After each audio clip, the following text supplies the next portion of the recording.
And hello again, everyone. I'm Chris Lincoln. Welcome to Oklahoma Sports Scene.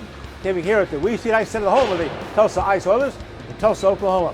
Take a look at our show lineup this week. Of course, the championship game of college football played this past Monday night. Eric Bailey joins us to wrap up the championship game and talk about the 2024 college football season and look ahead to 2025. Kansas City Chiefs playing for the American Conference Championship and a trip to the Super Bowl again this weekend. Veteran Kansas City Chief follower, a good friend, Neal Jones, been there for some 3 decades in Kansas City covering the Chiefs. We'll have an inside look at that team for us coming up. And the 39th Chili Bowl wrapped up. Emmett Hahn will be here once again. He's the founder and director of the event. It has a $50 million impact on the Tulsa community. Also hear from the winning driver and the Tulsa mayor on what this means to the city of Tulsa. FC Tulsa doesn't kick off its season until March of 2025, the 34-match season.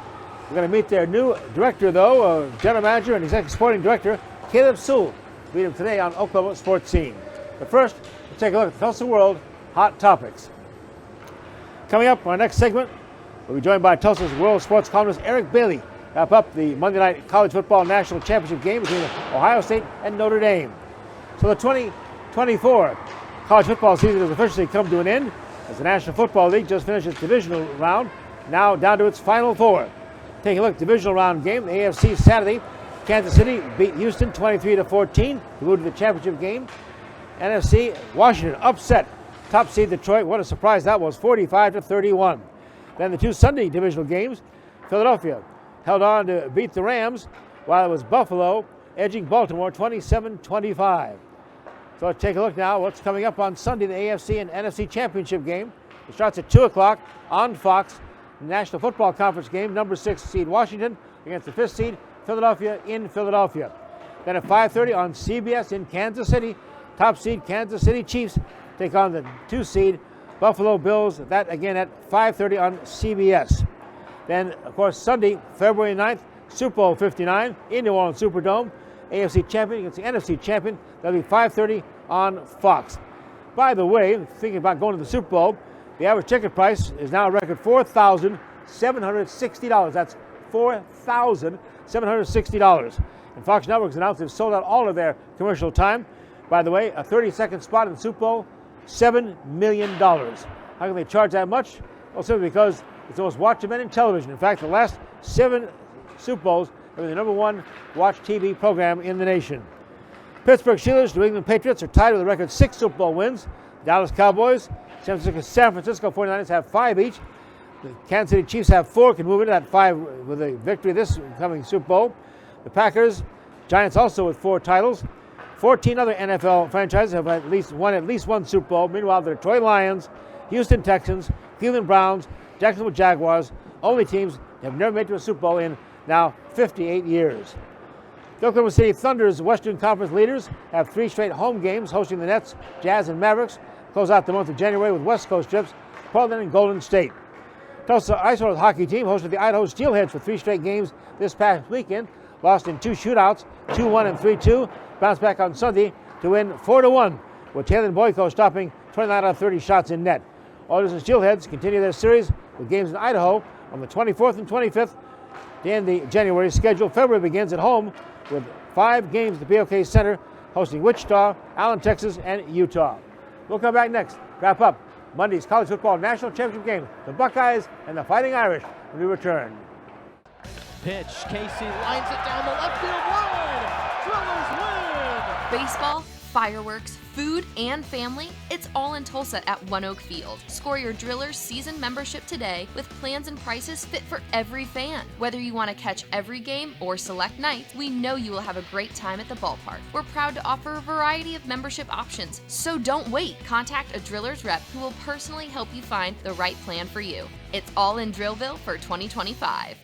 The We Street Ice Center, the coolest place in town, is the only place you can skate like the pros. With 2 rinks, there's always time to strap on the blades and hit the ice. The We Street Ice Center at 43rd and Yale is your family fun destination. Try out the game simulator rooms or hit the arcade. When you get hungry, grab a bite at Puck's Sports Bar and Grill with delicious food, great drink specials, and more. It's Midtown Tulsa's coolest entertainment center. We Street Ice Center, the coolest place in town.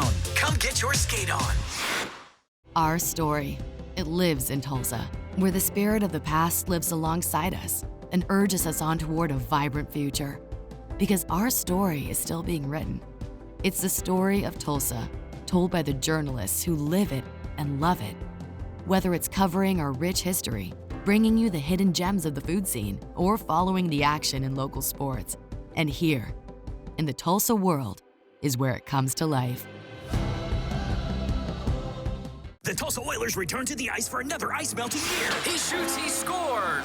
Friday, January 31st, 7:05 at the BOK Center. It's Beanie Night. The first 1,000 fans get a free Tulsa Oilers beanie. Don't miss the ultimate in fast-paced entertainment. It's turned over and going the other way. Get your tickets now at TulsaOilers.com. It's smash-mouth, hard-hitting, pulse-pounding excitement.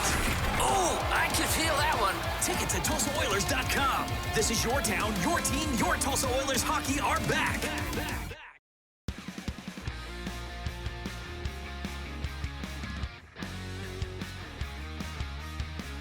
Joining me to take a look at that Ohio State Notre Dame game last night, the national championship game, is Eric Bailey, the Tulsa World sports columnist, football writer there. Eric, let's get your impressions there. First, what an incredible start to the game. Notre Dame, 10-minute drive to get things started. What a surprise. Yeah, I was really impressed with the beginning of Notre Dame, and that was a long drive, too. They had to earn every yard they got. Played really well that opening drive. I mean, with what he was able to do with his feet, he ran the ball a lot more than he usually does. Second to the game, they had to take control of the game. Will Howard, the most valuable player, the Buckeye quarterback, and we're familiar with him, Eric, from his days in the Big 12 at Kansas State. You know, when Will Howard hit the transfer portal, there were a lot of suitors for him. And, I had a great year. And I mean, how exciting for him when you think about it. You're in Manhattan, you probably love Kansas State. They did good things for him, but to go to Ohio State, run a blue blood program and win a national championship. I mean, it's a storybook ending to a great year. Yeah, game stats for Will Howard: 17 of 21 passing, 231 yards, 2 touchdowns. But boy, he was some kind of hot start complete. I think his first 13 passes in a row. Yeah, and you know what? I think his legs. I mean, he's the type of quarterback. You see Josh Allen with the Buffalo Bills and how they're able to use a big, strong quarterback in the run game, and I think that's what they were able to do with Will Howard too. We saw it at Oklahoma a few years ago with Jalen Hurts. When you have a quarterback that can move the football and move the line, that was big, and coverage across the board.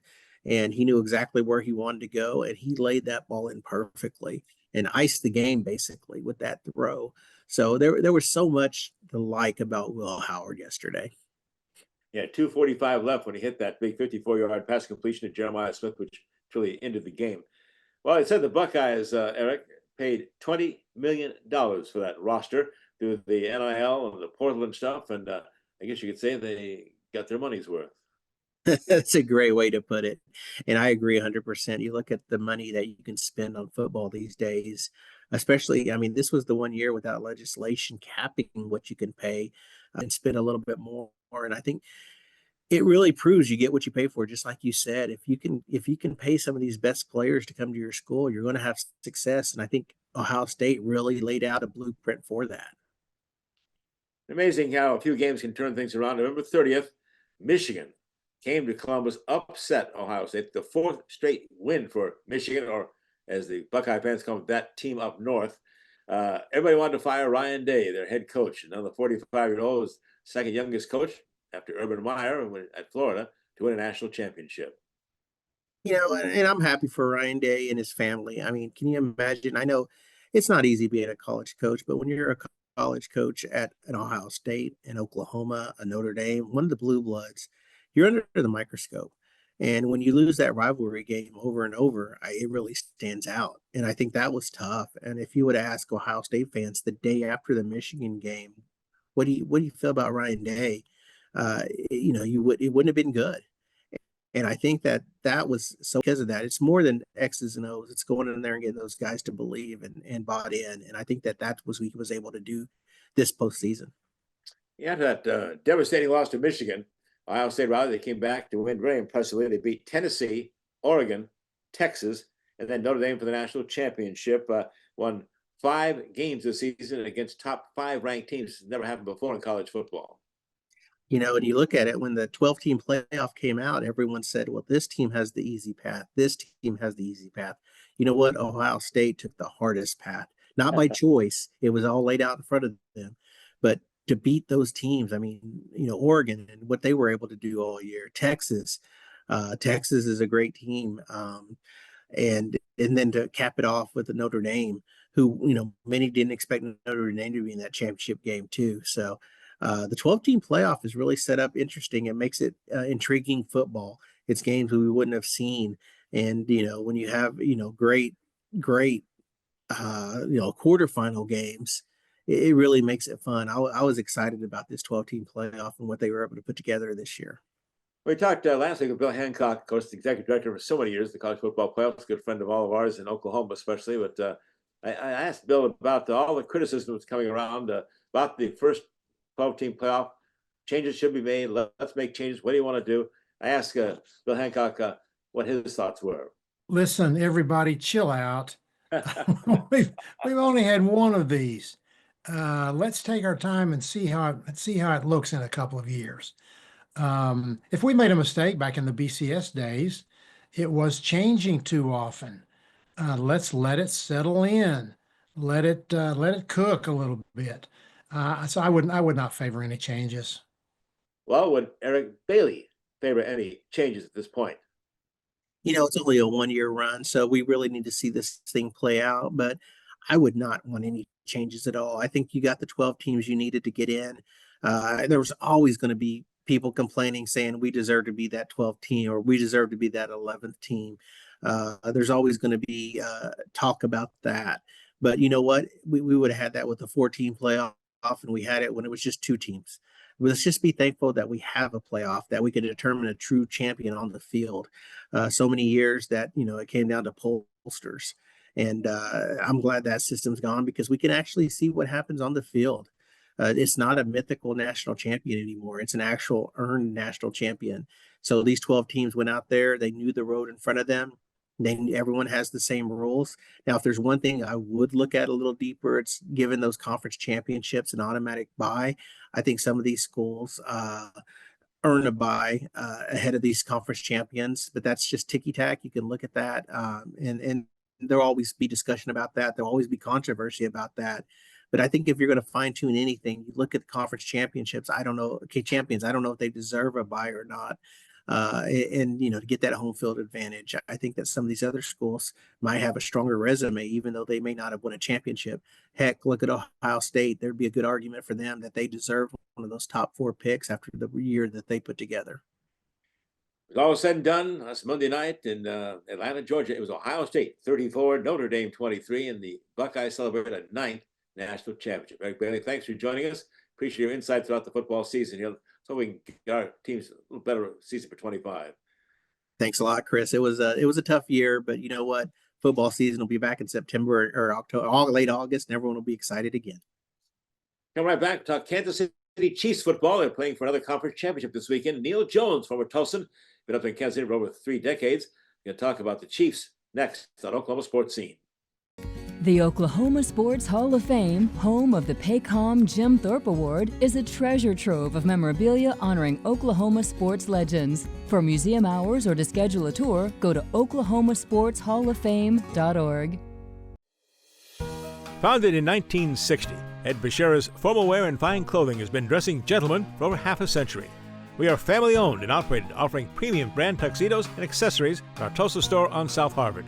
Bashira's also does made-to-measure suits, sports coats, dress shirts, and slacks, and a top line of sportswear. We do tailoring on-site to assure the perfect fit, so you will look your very best for that special occasion. Ed Bashira's formal wear and fine clothing, an Oklahoma tradition.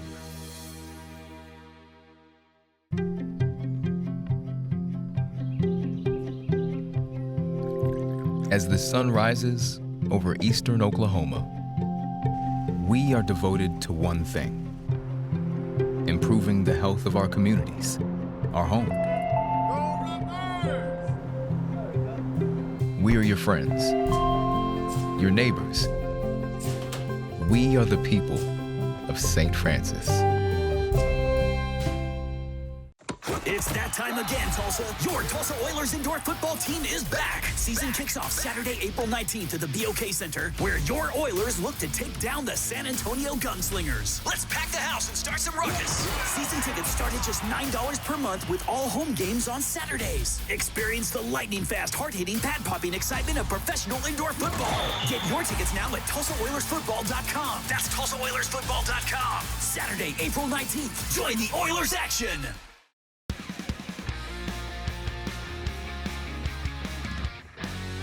Well, the two-time defending Super Bowl champion Kansas City Chiefs head to the American Conference Championship Finals this weekend. They'll be hosting Buffalo at Arrowhead Stadium. The guy has been part of the Kansas City sports team for almost 3 decades now. Former Tulsan Neal Jones. He was of course at that divisional game where they beat Houston, who won the championship. I asked Neal what it was like in Arrowhead Stadium this past weekend. Well, it was cold. It was not the coldest game we've had. We had a game last year against Miami in the first round of the playoffs that was the coldest, one of the coldest games in NFL history. But I had to shoot this one, and so I am just now thawing out a little bit. But as far as the football went, Chris, it was a little bit like we've gotten used to with this team. They didn't blow them out, but they were able to come away with a victory. They got enough done offensively. They weren't impressive, but they got enough done that they were able to win. And at least it wasn't a one-possession game, but that's what the Chiefs seem to thrive on. 11-0 this season, one-possession games. They sure are testing your guys' heart. I feel like that they're vulnerable this year. I don't know how you view it from a distance, but I was really nervous for the Chiefs fans. And I grew up in Oklahoma City as a Chiefs and Cowboys fan, right? Because those are the games we saw. When I was watching you when I was little, yeah, thanks. I'm teasing. Of course, I think you and I are about the same age, but as a Chiefs, as someone who covers the Chiefs, I thought, boy, this team has not been able to generate enough points to be able to put people away. When you don't put people away, you let them hang around, you end up getting beat. What an amazing playoff record, though. 16-2, just incredible. 7 straight division championships, and you certainly have the momentum and know how to play in those championship games. Yeah, I think that there's no doubt about it, that the core of this team, Andy Reid has said this over and over again, and so have the coordinators, Chris, over the years, that their best leaders are their best players. Their best players, guys like Mahomes, Chris Jones on defense, the highest paid defensive tackle or one of the highest paid defensive linemen in the NFL, and then Travis Kelce. They kind of set the tone for the team. They're the ones who get everybody up. They're the ones who, if someone's dogging it in practice, they're the ones that go over and talk to them. And so Andy Reid doesn't have to do that very much. I guess that's what, when coaches talk about building culture, and we hear that all the time, I think that's what they're talking about. Well, Patrick Mahomes is surely a difference maker. 11-2 in the playoffs there at Arrowhead. Just has an incredible record there, and going for the three-peat that hadn't been done. No, it's been pretty remarkable what he's accomplished. I'm old enough to remember the fact that the rules have changed significantly. The rules that Roger Staubach played with, the players of the past, even Joe Montana, are different than the rules of today. The defenders can't hit the receivers during their route. They can hit them one time within 5 yards of the line of scrimmage or whatever. Anything beyond that is a penalty. So the numbers that Mahomes has put up, I think, are sometimes inflated, but you cannot question the fact that in his era, he's winning football games. He's winning games consistently. 11-2 in the playoffs, and he has now 16 career postseason victories. One more will be coming this Sunday, and he'll go past Joe Montana. That's quite a mark. Yeah, Joe Montana played his last 2 seasons here, and at the end of his career, as hurt as he was, and he was banged up, had an arm issue and had a history with concussions. But even at the end of his career, you could see what made him so special. Mahomes has that same thing, Chris. They both seem to have the knack of playing their best football with a game on the line. And how about Coach Andy Reid? That victory Sunday, past weekend, was his 300th. That puts him in a pretty elite class. All leading the way. Don Shula had 347. George Hallis, Papa Bear, 324. Bill Belichick at 302, and Andy Reid at 300. Pretty select club. It's interesting. You hear about NFL burnout with coaches Dick Vermeil coached here and talked about that quite a bit, and how you can avoid it. Andy Reid shows no sign of that. This is his passion. Andy Reid's I believe it's his eldest son, passed away back in 13 or 2012, before the season. Andy went ahead and coached, and that was the year he got fired in Philadelphia. And the consensus was, well, Andy's going to take a year and sit out. But he chose to take the Chiefs job. And at the time, he and his wife did interviews when they came to Kansas City that first day and talked about the fact that this is Andy's passion. This is what he wants to do. He loves drawing up plays. He loves scheming. He's the offensive coordinator, basically. He's the de facto offensive coordinator. And this is how he wants to spend his life. And he's smart enough to know that. And as a result, there's never been a hint that he wanted to step away. Well, the Chiefs are 9-0 at Arrowhead, 9-0 at Arrowhead this season. And I guess not a surprise. The Buffalo Bills come to town. And here we go again with Buffalo. They beat the Chiefs week 11, 30-21. Let's talk about the matchup again with the Bills.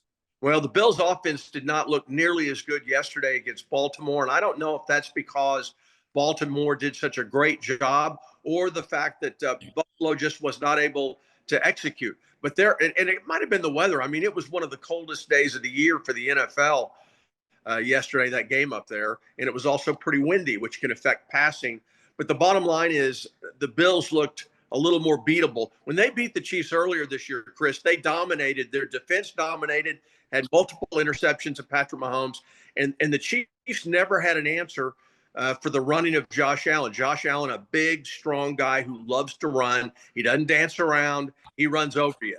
And the Chiefs play man-to-man defense, which means their defensive backs are not back there in the zone watching the quarterback. And if he runs, they all rally to the football. They're a man-to-man defense, and that makes them very vulnerable to a running quarterback. All right, Neal, how do you see it? Are the Chiefs going to have a chance to play for a third straight Super Bowl win? What's going to happen in the conference championships this weekend? Well, I think you'd have to be an idiot to choose against the Chiefs based on the record overall. But this year, the Bills were the team that beat them, and they beat them when their starters were playing. So it's certainly a toss-up game, but I have to believe that I would say it's a 50-50 game, but I'm going to give the edge to the Chiefs based on history and based on, I think that as good as Josh Allen is, I think Patrick Mahomes might be the better quarterback. What about on the NFC side? I guess the surprise, of course, the playoffs has been the Washington Commanders. Yeah, I can't believe that. Obviously, I was watching what was going on that side of the football. I was stunned that they went into Detroit and beat Detroit. We knew Detroit's defense has been banged up since the middle of the year. They have not been very good defensively, but their ability to take the football away and then their quarterback, Jaden Daniels' ability, the rookie, to execute as a first-year player is pretty remarkable. I don't know that they're going to be able to win this football game, but I give them a tremendous amount of credit. I mean, they've been impressive. Neal, how many years are in Kansas City covering the Chiefs for you? I'm 32nd year. Wow. All right, let's get a score. What do you think of the game, the Buffalo Bills, Kansas City Chiefs for the American Conference Championship? What do you give me? If it's a high score, the Bills win. Chiefs have not scored 30 points this year. Can you believe that? The Chiefs have not scored 30 points yet this year. They've had to win because of defense, kicking game, and not turning the football over. So I think it's going to be a low-scoring game. I think if they win it, it'll be like 27-24. Neal Jones, former Tulsa, now in Kansas City, and covering the Chiefs there. Neal, thanks for taking the time to join us, my friend. Good luck to the Chiefs. Chris, always great to see you. All right, we're going to come right back with our own Super Bowl here in Tulsa, the Chili Bowl. Super Bowl of indoor car racing. That's next on Oklahoma Sports Scene. The Tulsa Oilers return to the ice for another ice melting year. He shoots, he scores. Saturday, February 1st, 7:05 at the BOK Center. It's Alzheimer's Association Awareness Night. The first 1,000 fans get a free Tulsa Oilers scarf. Don't miss the ultimate in fast-paced entertainment. It's turned over and going the other way. Get your tickets now at TulsaOilers.com. It's smash-mouth, hard-hitting, pulse-pounding excitement. Oh, I can feel that one. Tickets at TulsaOilers.com. This is your town, your team, your Tulsa Oilers hockey are back. Founded in 1960, Ed Bashira's Formal Wear and Fine Clothing has been dressing gentlemen for over half a century. We are family-owned and operated, offering premium brand tuxedos and accessories in our Tulsa store on South Harvard. Bashira's also does made-to-measure suits, sports coats, dress shirts, and slacks, and a top line of sportswear. We do tailoring on-site to assure the perfect fit so you will look your very best for that special occasion. Ed Bashira's formal wear and fine clothing, an Oklahoma tradition. Pitch, Casey lines it down the left field line.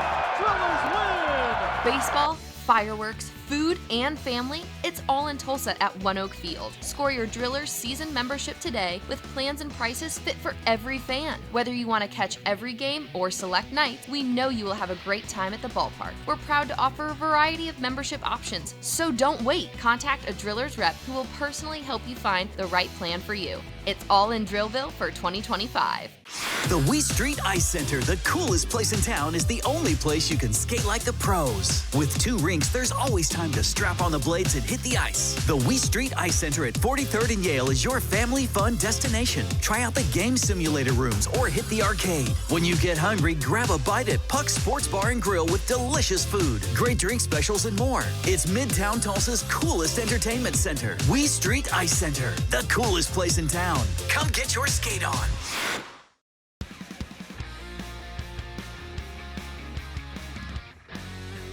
Well, it all began inside the massive Sage Net Center here at Expo Square. The 40th Tulsa Shootout, December 30th to January the 4th. Wrapped up then with the 39th Chili Bowl, January 13th to the 18th. And it's called the Super Bowl of Midget Racing. The guy in charge of it, the guy who founded it, the guy who runs it, Emmett Hahn, the legend, back with us again. Emmett, you can be a co-host on the show pretty soon. Yeah. Good to have you all these weeks here. Well, my gosh, as you look back now on these, 3 weeks, give us a rundown on how it looked overall. Both of them was the biggest shows we ever had. Great, I mean, and the racers, they see it, they're in it, they can't believe it. And it's like somebody said, you can tell people about it, but until you're there, you cannot believe what's going on. And it's fair to call it, I heard some of the drivers talking about this truly is the Super Bowl of midget racing in this sport. There's no doubt about it. I think the biggest car count any other midget race has in the country is 75, and we had 391. And you started 4 decades ago with how many cars? Oh my gosh. And lost how much that first year? Yeah, I remember we lost 20,000 that first year. I can still remember that. Yes. How many cars that first we year? had 35 cars that year, yeah. And about that many people in the stands. Well, listen to these numbers now. 377 entries, 83 cars, 40 states, 7 nations, including, for the first time, South Africa? South Africa, yeah. Golly, how these foreigners do in Tulsa? Do what? How these foreigners do in their cars in Tulsa? Not ready for this competition yet. No. Let's talk about the Tulsa Shootout winners first. Start with Braxton Birch, won the Junior Sprint A Main, the first Golden Driller Trophy in the junior division for him. I tell you what, and we had over 100 cars for them kids, and we got them from... kids, what age are we talking about? They're from 7 years old. 7 to 12 years old. Wow. So there's a big variance. You can tell the 12-year-olds out there. I know my little great-grandson, he ran in it. He's 10 years old, and they just come out here to have fun, you know. Well, the Wing Outlaw Wing Day class moved up to a really good competition, and one of the great drivers, Kyle Larson, won that one for you. Well, Kyle's he put on the show the whole week. Yeah. I mean, he was the show. He was Wing Day racing his first and second Tulsa Shootout micro sprint wins for Kyle Larson. We'll talk more about him with the Chili Bowl. Hayden Hansen won the restricted A Main, his, again, first career Golden Driller. Yes. And I tell you what, them guys, it's all about getting the driller. But when you have some of these classes out there, Chris, with 400 cars in a class and you're trying to get in the top 20, any little thing that happens puts you behind the 8 ball. And so you got to be real good, and you got to have a little bit of shootout luck or Chili Bowl luck. And that shootout, they're still talking about that big feature at the end there. Christopher Bell, big NASCAR name, Kyle Larson battled to the wire in just hundredths of a second. What a race that finals was. I'm telling you, Christopher Bell was leading it and ended up winning it. But then Kyle Larson, in all my 40 years out there, he run the right front and the right rear halfway up on the wall going through the corner. On the wall? On the wall. He was up there like this, and I'd never seen that in 40 years. But that's one of the best races I've ever seen at the shootout or Chili Bowl. Well, we came back then for the Chili Bowl after about a week break there, and reworking the track. It's what, a fifth of a mile, what, clay, dirt, what's the Yeah, surface? it's clay. Fifth mile on the bottom, small quarter on the outside. What kind of speeds do they hit on that thing? About 75 miles an hour. Yeah. So you're just turning all the time, turning left, right? Yeah, there's no time to rest. Wow. Elbows up. Main event. Now that was reduced from 55 laps to 40 laps. How'd that work out, and why'd you make that change? Well, at the time we was having trouble getting the racetrack to stay for 55 laps. It would rubber down there at the end, and you just have to get the racetrack so good to try to make 55 that it was so good early that it was one groove, and then after that, then it would move to the top and be one groove, and then you rubber down. So it just, I think this 40 laps showed them what we need to do. Well, I love the description of the race here. 4 laps to go. Kyle Larson climbed the wall off turn 4. He gets completely sideways, saves it. Its caution is out. Signage is ripped off the wall on the track. And he ripped it off the wall, and he thought he was going to get maybe a red flag for that too. Well, I had some people say, well, he should have went to the rear on that yellow flag tearing the K-rail banner down. Well, it's not his fault we put our sponsors up there on the wall, you know. So, but it was like I said, Kyle crashed twice. That could have took him out either time. And them was major crashes. Yeah. There's other times that he was going up the wall and going down the straightaway, which bit a bunch of them out there. It was in fact, when they was introduced them, everybody said, "What was you saying to them drivers when they was getting introduced?" I said, "It's going to be a war out there. Get ready." Wow. And it was. The rest of the description of that final lap then to the championship. You got the green flag. Larson leads Paulson into turn 1. Pursley, right? Mason Pursley. Pulls a slider, but he can't clear him. 2 laps to go. Kyle Drake spins, caution. Green Larson clears Pursley. Pursley then throws another slider into turn 3. Can't clear him to go by. Larson leads by 3 car lengths, hitting the final lap, huh? It was unbelievable. Somebody said, "How would you describe the Chili Bowl this year?" And all I could say was, "Wow."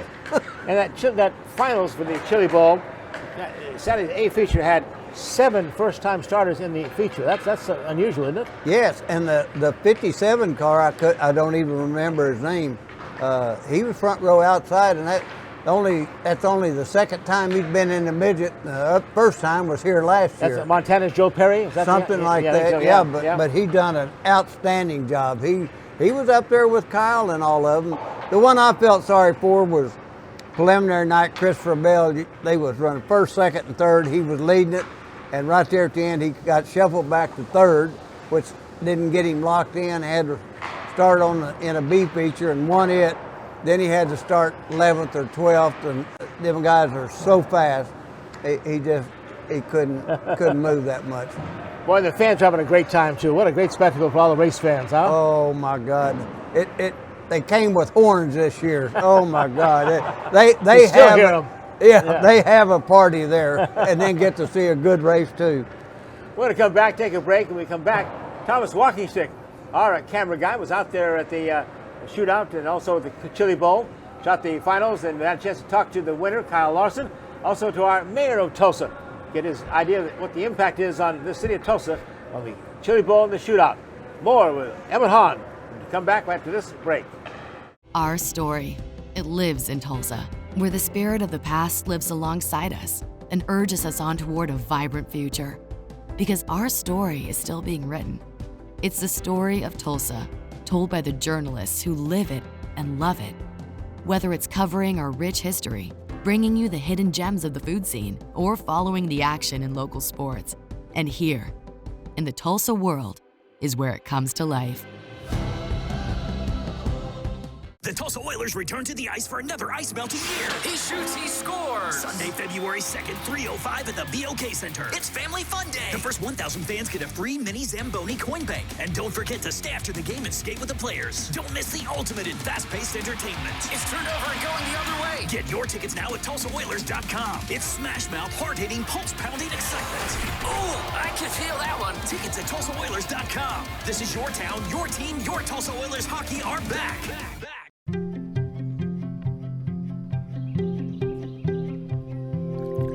As the sun rises over eastern Oklahoma, we are devoted to one thing: improving the health of our communities, our home. We are your friends, your neighbors. We are the people of St. Francis. Founded in 1960, Ed Bashira's Formal Wear and Fine Clothing has been dressing gentlemen for over half a century. We are family owned and operated, offering premium brand tuxedos and accessories in our Tulsa store on South Harvard. Bashira's also does made-to-measure suits, sports coats, dress shirts, and slacks, and a top line of sportswear. We do tailoring on site to assure the perfect fit so you will look your very best for that special occasion. Ed Bashira's Formal Wear and Fine Clothing, an Oklahoma tradition.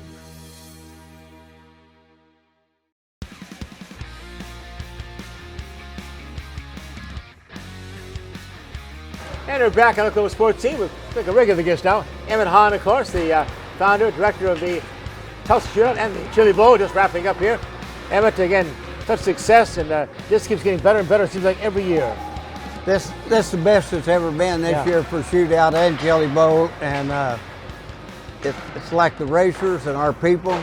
They said, wait till next year. It was such a great show on both of them that everybody thinks it's going to be huge. And you next keep year. attracting the big names. Who was your Grand Marshal, for instance? We brought Jeff Gordon back in here. He, Wow. he couldn't win What a a race. legend. Couldn't win a race, so we brought him in as Grand He Marshal. never won a Chili Bowl race? No, he's run here a couple times, Really? but he was a little snotty-nosed kid back. He ran in 1990s, what he told me. Is that right? Yeah, yeah.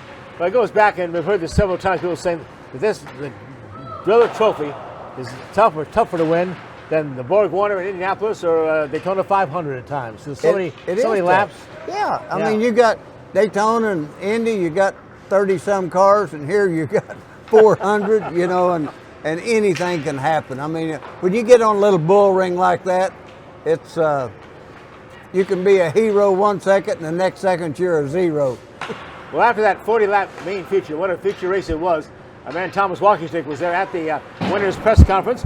Here from Kyle Larson, the now 3-time Chili Bowl champion.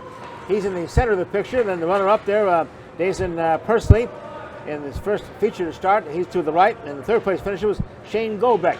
Larson talked about that decisive move with 4 laps to go when he climbed the wall in his racer for owner Paul Silva, Hendricks Cars Flow Racing. I made a mistake on the front stretch and was kind of up on top of the wall, and then it shot me off of it and thought I was going to flip, similar to kind of how I did last year on the prelim night. But I didn't know it at the time, but it ripped the banner down. So I thought that they threw the caution for me. So, before I got back around to the other side, I was like, man, I don't know how they're going to score this, if they're going to, have me be the cause of the caution, if I'll get, penalized or anything. But I saw the banner laying there, so I was like, okay, well, that's good. And, hopefully I'll keep my spot. And, it was like 5 to go, too, at that point. So I was like, well, that worked out perfect because now we won't catch traffic. And if I just run some clean laps here, I think I can avoid, racing Dayson, because I think had we not had that caution and ran green to the end, he was going to be able to be there quickly and get racing me. So, that worked out, and I didn't make too big of mistakes there the last couple restarts, which was good. How does it feel to win another one?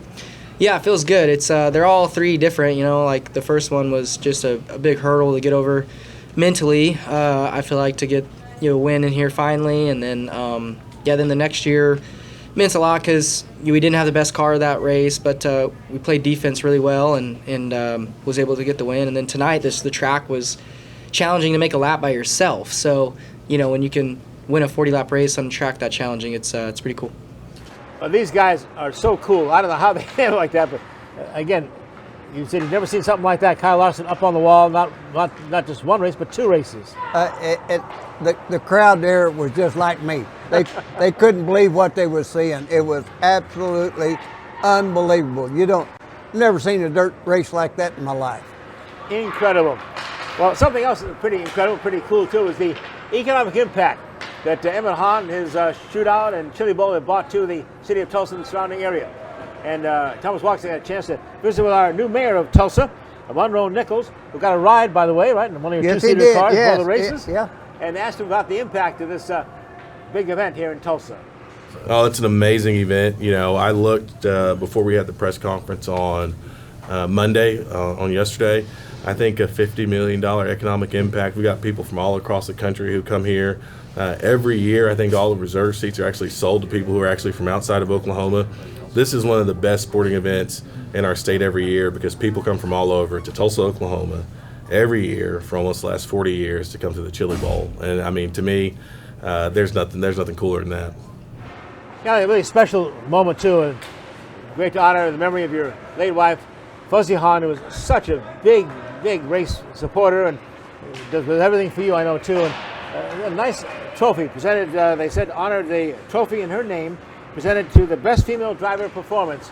And our good friend John McGrath put that together for you. And a really beautiful trophy and great for Fuzzy's memory. Oh yes, it's a great deal. That idea came from John McGrath here in town, right. And he and Earl worked on this, put the thing together. But it's a nice tribute to Fuzz because she was I don't want to say she was a big part of this shootout in Chili Bowl. She was probably the main cog. And she was always the one I contacted to take Emmett down. Yeah, she was fantastic. Fuzzy, you remembered and well thought of throughout the whole event for sure. All right, let's look ahead now to 2026, the 40th annual Chili Bowl Nationals. Dates are already set, January 12th to 17th, 2026, Sageland Center Expo Square. Ticket renewals, by the way, begin the first Wednesday in March, and well, they sell quickly, right? I mean, I know. We had one Saturday night ticket when we moved into the SageNet Center this year. I mean, they was all gone. But I'll tell you what happened this year. A lot of our locals came out. We have reserved seats on Monday and Tuesday. Right. We had a lot of our locals come out to see that, and they got to go through the trade show. And I think I've seen more people in the trade show this year than we ever have. There's everything in there. And that's free and open to the public, right? Absolutely. You don't have to pay nothing to get in. It's just come in and watch it. And if you like me, there's a big screen down there at the end. You can kind of slip in and watch some races. And I was impressed, like 40 different booths, all kinds of stuff involved with auto racing. Yeah, I think Donna's got 60 10-foot booths in there. Kyle Larson has his souvenir trailer in there. You can get any of his stuff. Some of the other drivers, but there's jewelry. There's just a little bit knives. There's just a little bit of everything in there. Well, if you're interested in trying to get a ticket, it's the hottest ticket in town. They'll be sending out, by the way, email information to ticket holders. New orders begin at the same time. It's that first Wednesday in March. And for continued updates on the Chili Bowl, make a note of this. You can follow along with Facebook, Twitter, Instagram, or at CB Nationals. All official press updates and results, Chili Bowl Nationals, also at http://www.chilibowl.com. Stuff we don't understand. I don't understand any of that. But I know one thing: the season tickets are sold out. But we have some people that pass away. Somebody's lost their job, so you can call and get on a waiting list. And the sooner you call after that, the better off you go to the top of the list. Again, almost a $50 million impact in the city of Tulsa area for the shootout and the Chili Bowl. Emmett, got you another great show, my friend. All right. Appreciate it. Thank you. Well done. Chris. Emmett Hahn, stay with us. We're going to meet the brand new Pro Soccer Club's first sporting director and general manager, Caleb Sewell, will be here right after this break on Oklahoma Sports Scene. The Wee Street Ice Center, the coolest place in town, is the only place you can skate like the pros. With 2 rinks, there's always time to strap on the blades and hit the ice. The Wee Street Ice Center at 43rd and Yale is your family fun destination. Try out the game simulator rooms or hit the arcade. When you get hungry, grab a bite at Puck's Sports Bar and Grill with delicious food, great drink specials, and more. It's Midtown Tulsa's coolest entertainment center. Wee Street Ice Center, the coolest place in town. Come get your skate on.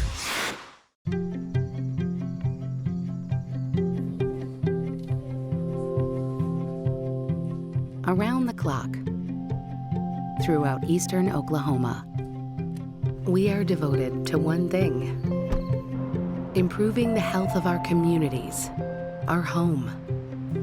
We are your friends, your neighbors. We are the people of St. Francis. Our story, it lives in Tulsa, where the spirit of the past lives alongside us and urges us on toward a vibrant future. Because our story is still being written. It's the story of Tulsa, told by the journalists who live it and love it. Whether it's covering our rich history, bringing you the hidden gems of the food scene, or following the action in local sports. And here, in the Tulsa world, is where it comes to life. It's that time again, Tulsa. Your Tulsa Oilers indoor football team is back. Season kicks off Saturday, April 19th at the BOK Center, where your Oilers look to take down the San Antonio Gunslingers. Let's pack the house and start some ruckus. Season tickets start at just $9 per month with all home games on Saturdays. Experience the lightning-fast, hard-hitting, pad-popping excitement of professional indoor football. Get your tickets now at TulsaOilersFootball.com. That's TulsaOilersFootball.com. Saturday, April 19th. Join the Oilers action.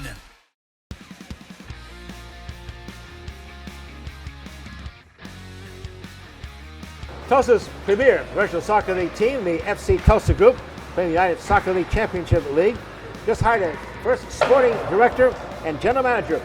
Here he is right here doing this now. Caleb Sewell. Caleb, welcome to Tulsa. Welcome to Oklahoma Sports Scene. Thank you. Thanks for having me. I appreciate it. Give us your background, where you came from, and what do you have to offer FC Tulsa? Yeah, good question. I'm joining from Memphis 901, so another USL. Great success there. Yeah. We did okay. We top 4 each year in the last 3 years, so that's something that proud of. Obviously, my background as a player in the major league and in Europe, and grew up in Australia. So, a little bit of everything. But now that that finishes here in Tulsa, which is nice. I would have pictured you right away as a goalie. You're a goalie, right? You're correct. So, I played. I think it was a total of 18 years as a pro. And I started when I was quite young. I was fortunate to turn pro when I was younger. And internationally, you were over in Portugal, right? That's correct. Young, yeah. I did 6 or 7 years in the first league in Portugal. I did some time in England. And then here in the major league as well. 18-year playing career, also made it to the Portugal's Premier League, and now in your Major League Soccer, veteran goalkeeper, both the New York Red Bulls and Toronto FC too. Two really top teams. It was a good time in New York. We were fortunate enough to go to an MLS Cup final. The same in Toronto, and then we did a CONCACAF final. So 2 good landing spots, good organizations, and really good place to play. Retired the 2021 season? Yeah, I think so now. Take us from there, then got into the administrative part of it? Exactly. So once I retired, I went back to Toronto as a coach. They offered me the ability to stay on there. And then I moved from there to join Tim Howard in Memphis. Stayed there for the past 3 seasons as the sporting director, and then I transitioned here to the sporting director role in Tulsa. This Memphis team, by the way, is really one of the standards in this league. They've been the top 4 seeds in each of the last 5 seasons. Yeah, so we did the last 3 of the last 5. We were top 4, and I think in general we're a bottom 3 budget throughout that time. But definitely proud of that work, and really looking forward to bringing that here to Tulsa and trying to see if we can go one better and win the whole thing. So what attracted you to this job here as part of FC Tulsa? Yeah, I think it's clearly the ownership group and what they're putting into the Kraft family. The Kraft family's been brilliant. They want success, they want to win. The infrastructure is here, and I think now we just need a little bit of patience in terms of getting in the right players, the right characters, having the right processes in place, and I've no doubt with their backing we'll be able to achieve that. Tulsa, I'm sure you well know, has a great history of Tulsa in soccer. In fact, I was one of the voices of the Tulsa Roughnecks back in the early days, and that was some big days. Tulsa was winning the Soccer Cup back then, played the Neo Cosmos, some of the great names. Right. Had some great players here, and the community really got behind them. I think they won a championship back in the day as well, right? Yep. So I think the history is rich here, and that's something we've been educating all the new players on, that it's not just recent, it does go way back, and I think it's time we win another championship, so hopefully that comes sooner than later. A lot of changes in the front office there. Manuel Sanchez, who was the coach last season, is a great fella. He now is going to be full-time, right? He's going to be your concentrate on his role as a technical director? That's correct. So he'll oversee a lot of the youth department there and the build out of the youth and all the youth programming, and his expertise will be great for the next generation that's coming through, and I think he's passionate and ready to go. You raised up his assistant, Luke Spencer, is now our new FC Tulsa coach for 2025. That's right. Luke, a lot of experience as a player in this league, been to multiple finals, a bright young coach, is clear on what he wants, and I think our job now is to set him up for success, and he's passionate to succeed, and I'm looking forward to working with him. So what's happening right now? Is the team together now as you get ready for the opening of March? Or? Today's the first day on the field. We've had medicals and testing last week, so it's coming together quick. We still have a few players to come into market. Still very much in the roster build phase, but the boys are training, ready to go, and over the next 6 weeks, we'll prepare ahead of the March 8th home opener. It seems like every day I get new releases about new players you've added and stuff. It's really some guys with some top credentials. Yeah, we've added Delance Pierre. He'll come in as a center back that won a championship last year with the Switchbacks in our league, so that's great to add championship caliber. A.B. Sissoko signed today. He's played in the major league for Seattle Sounders and was a part of the Memphis squad that we put together. We've added Lamar Batista as well, who's let's call him local. He's from Oklahoma City, so he's coming back. And again, we've got a few more to add, but really looking forward to the boys that we're putting together. Caleb Sewell, he is our brand new sporting director and general manager. Caleb, look at the 34-match schedule for 2025. It begins, you mentioned, March 8th in Phoenix, and then we come home, though, for like 4 straight home matches, right? That's the exciting part. We get to build that fortress early. We want the fans to get out there and support us. We'll be out in the community this year, and if we can make our home base a really difficult place to play, I think that will set us up very well for the season ahead. Tulsa's been a good soccer town, from the youth program up to adult program. They really love this sport. Yeah, listen, from what I'm understanding as I'm coming in is there's a vibrant youth market here. I think people are passionate to support the team. And I think what they're wanting is a successful franchise on the pitch right now, and this year I have no doubt we can deliver that. This town, of course, loves winners. That's the main thing. It's so close to playoffs so many times here. I don't know, even last year, close. Yeah. And for me, I think we no longer want to set the bar at playoff soccer. We want to be a perennial top 4 contender, and I think in order to do that, we have to bring in some different caliber of players, some different standards, and really make sure our processes are in place. And I look forward to being able to put that into play for everybody. Again, the season begins on March the 8th with a road game in Phoenix, and back with 4 home matches between March the 15th and April the 12th at the Drillers Stadium. And every time I have somebody from FC Tulsa, I always ask, when will Tulsa get a soccer stadium? Listen, hopefully that Christmas wish will come sooner than later, but I think it's coming. I think the ownership, would love for that to happen as well, and we'll give them some time to put that together. But the sooner it comes, the better for everybody. But in the meantime, we'll continue winning. Our sporting director, also the guy who's going to be the general manager here for our FC Tulsa team, just joining the club. We have a new head coach. We have Mero Sanchez, and now is going to be full-time technical director. A lot of recruiting. You guys are really traveling the world finding talent for us. Yeah, I think it's something this time of year that's a little bit crazy where the players are coming from. We've got various backgrounds, English, French, you name it, we've got it. So, that also feeds into the culture that we're trying to build, that everybody's together and different people from different walks of life, and they'll bring their skill sets, and hopefully we can connect the dots and make it a winning season. Caleb, so what do you think of this Wee Street Ice Center here, huh? It's incredible. I think it's, I walked in and I said you got the best office in the rink, but no, it's a beautiful place to be, and Tulsa itself, the city that's I'm learning it very much right now, but there's plenty of good places. You've got the parks, you've got this facility, first class.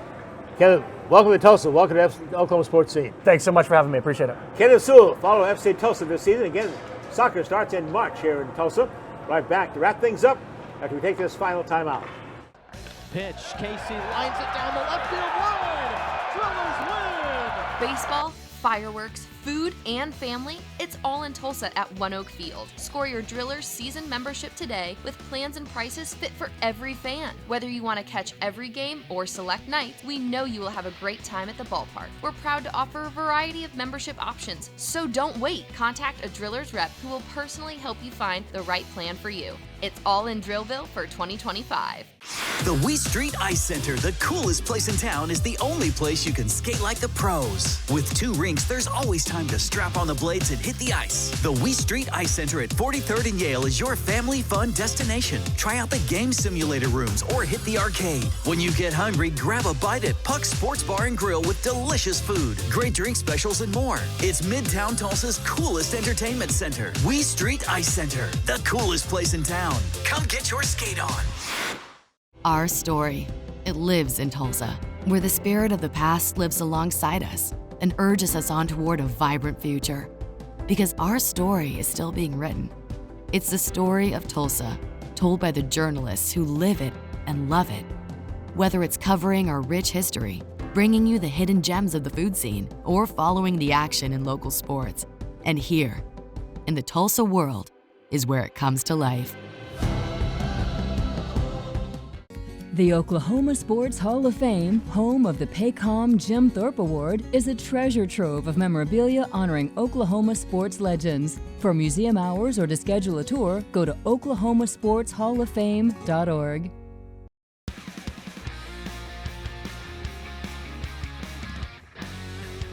Sure to join us next week right here on Oklahoma Sports Scene from the Weezy Ice Center in Tulsa, Oklahoma. Special guest, Trey Lamb. He's the new head football coach at the University of Tulsa.